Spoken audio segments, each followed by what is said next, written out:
네, 안녕하십니까. 오늘은 2021년 1월 17일부터 18일에 예보 브리핑을 해보겠습니다.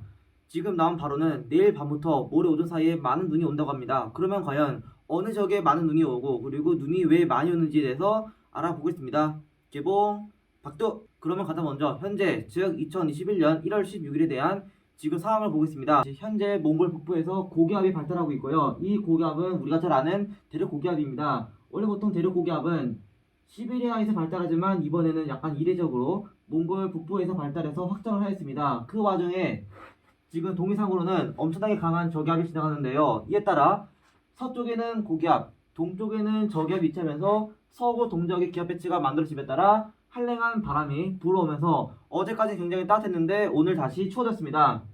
또한 비록 한랭이루가 불어왔다지만 내륙 부근에서는 상대적으로 차가운 고기압이 만들어졌고 이 고기압이 구름을 또 솟아시키면서 복사 냉각을 일으켰습니다. 그래서 바람이 없고 맑은 날씨에 되게 고요한 상태에서 지표에 있는 장파 복사가 우주로 나가다 보니까 내륙 지역에서는 지상 온도가 훨씬 더 많이 내려갔습니다. 이게 지금 현재 상황이고요. 그러면은 내일 눈 소식을 알아보겠습니다. 우선 여기 있던 대륙 고기압이 남쪽으로 내려가면서 여기서부터 이동성 고기압으로 변질됩니다. 그러나 여기선 차가웠지만 남쪽으로 내려가게 되면은 여기서는 다시 온난한 고기압으로 변질되는 것인데요. 그 말은 무엇이냐? 고기압 자체는 원래 시계 방향으로 바람이 불다 보니까 다시 내일부터 우리나라는 중국 남부에 있는 고기압으로부터 기원된 서풍 계열의 바람이 불어오게 될 것입니다. 그 말은 무엇이냐? 우리나라는 지금 굉장히 차가운 상태인데 온난한 서풍 기류가 불면서 온난이루가 유입될 것이고요. 이에 따라 눈구름대가 여기서 만들어져서 내륙으로 들어오겠습니다. 그리고 그 와중에 북쪽에서는 다시 한랭한 공기가 남하게 되는데요. 그 말은 한디제트가 다시 남쪽으로 내려오게 되면서 이미 지금 있는 차가운 공기 사이에서 더 찬 공기가 내려옴에 따라 파동이 발생하면서 바람한 부분을 중심으로 기압골 혹은 약한 저기압이 발달하게 됩니다. 저기압이라는 것은 이렇게 시계 방향으로 기류가 불어오기 때문에 그래서 17일에는 중국에서 유입된 서풍계열로 인해서 눈이 오겠지만 18일부터는 바람한 저기압이 유도한 북풍계열의 바람에 의해서 눈구름대가 추가로 유입됨에 따라 첫 번째 눈구름과 두 번째 눈구름으로 나뉘겠습니다. 그래서 이거를 조금 더 자세하게 알아보겠습니다. 일단 첫 번째로 중국에서부터 유입된 온난한 서풍계열이 들어올 것인데요. 문제는 무엇이냐? 17일만 해도 즉 내일 낮만 해도 굉장히 기온이 낮습니다. 그래서 우리나라 내륙에서는 상대적으로 고기압부 혹은 고압부가 만들어지는데 이 고압부는 동풍 계열의 육풍을 만들어낼 것입니다. 그런데 서해상으로부터 점점 습하고 온난한 바람이 불어오면서 내륙에서부터 불어오는 육풍과 바다에서 불어오는 온난한 바람이 충돌하면서 경기만 일대를 중심으로 눈구름대가 먼저 만들어지겠습니다. 그래서 이러한 눈구름대는 점점 서풍 계열의 바람이 우세해지면서 들어올 것이고요.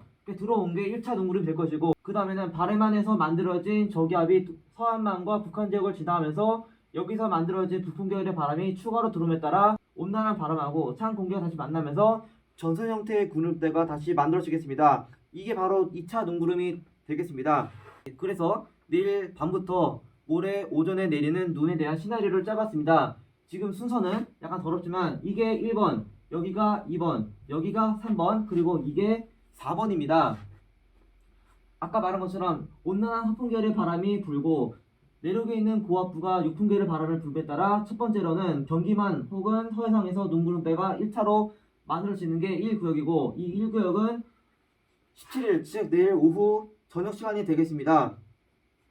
이러한 눈구름은 초반에는 남북으로 상당히 길게 형성이 될 것이고요. 그 다음에는 서풍계열의 바람이 계속해서 불 것이고 고기압이 이렇게 부른 상태에서 서풍계열의 바람이 불다 보니까 일시적으로 내륙에서는 남풍계열의 바람이 만들어지겠습니다. 그래서 바람의 형태가 서풍계열의 바람이 불다가 급격하게 남풍계열로 바뀌면서 이 일대를 중심으로 수렴 효과가 극대하게 일어나면서 눈구름이 경기 서해안 일대를 중심으로 굉장히 크게 발달하겠습니다. 그래서 이렇게 경기만 효과 그리고 여기서 일어난 수렴 효과로 인해서 눈구름대가 이 일대에서 발달함에 따라 점점 내륙으로 들어오겠습니다. 그 와중에 이번 경우는 내륙으로 갈수록 바람이 점점 강해지는 형태가 되면서 이 일대에서 눈구름이 강하겠지만 금방 지나가겠습니다. 대신에 눈구름이 내륙으로 쭉쭉 들어옴에 따라 이번 경우는 강원도 영서 지역부터 더 내륙 지역인 충북 북부 지역을 중심으로 눈구름대가 넓게 분포하면서 이 일대는 눈구름의 강도는 이번보다 약하겠지만 오래 내리는 특징이 있습니다. 다시 그 다음에 발해만 저기압이 유도한 북풍의 바람이 이렇게 다시 불어오면서 또 다른 눈구름대가 서해안 북부에서부터 점점 연풍들을 따라 이렇게 내려오겠습니다. 이에 따라 눈구름이 이렇게 처음에 지나가다가 여기서부터 다시 만들어지는 눈구름이 추가로 들어오면서 1차 눈구름과 2차 눈구름이 들어옴에 따라 이번 경우는 눈이 굉장히 많이 올 것이고요. 그리고 아까 말한 것처럼 이번에는 기온 자체가 영하를 시작하고 게다가 한대제트가 우리나라 남쪽이기 때문에 우리나라는 차가운 영역에 들어서 건설 즉 수상 당장비가 굉장히 커지게 될 것입니다. 이에 따라 저는 대서구역을 다음과 같이 지정했는데요. 여기는 비금 지역은 그냥 3에서 8cm가 오는 것이고 여기 시선이 바로 5에서 15cm 즉 기상청에서 눈을 아주 가장 많이 예보한 구역을 제가 표시하였습니다. 제가 이렇게 한 이유는 바로 여기서부터 수렴 효과가 극대화되면서 눈구름 자체가 매우 강하게 발달 그리고 강하게 발달한 눈구름이 이 방향으로 이루어지기 때문에 이렇게 제가 지정한 것이고요.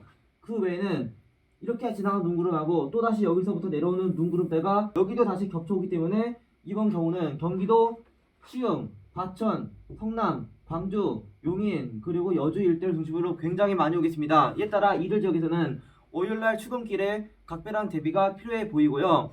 아까 말한 것처럼 이번 눈은 건설입니다. 이에 따라 1mm가 곧 2cm가 될 정도로 굉장히 적은 양의 강수지만 눈 자체는 많이 오기 때문에 적설량이 아주 크게 증가하면서 기상청에서 말한 대로 10cm 이상의 많은 눈이 예상되기 때문에 각별한 제설에 대한 대비가 필요해 보입니다.